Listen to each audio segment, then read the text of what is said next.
pentru că prietenul, și pot să-l consider ca și un frate, domnul Paul Mondialu, face o frumoasă vârstă.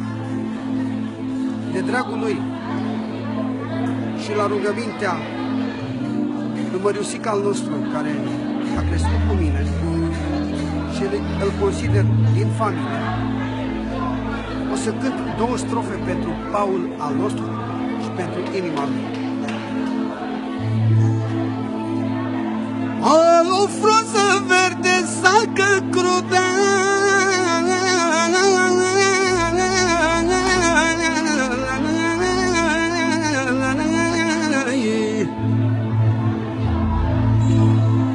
dar pe mine la mulți le ciudă.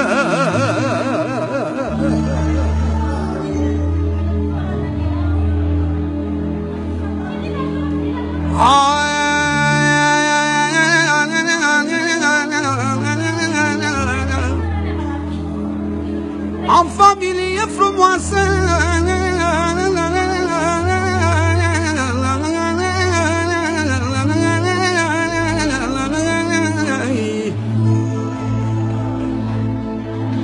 am familie frumoasă, multă lume dușmanoasă, multă lume dușmanoasă.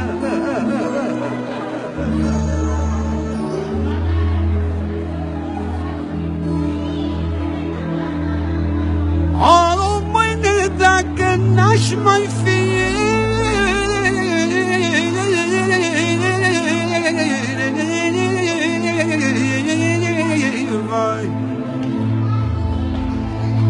dar rămâne ai mei copii.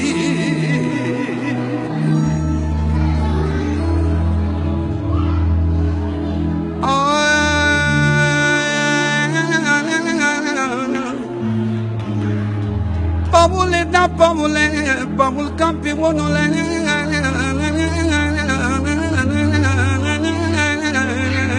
vai.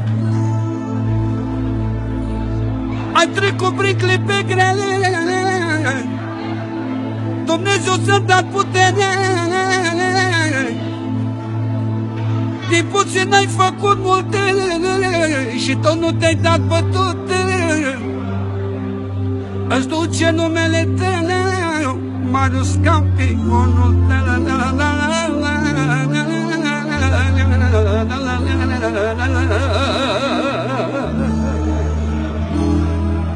Mulți ani și din partea mea.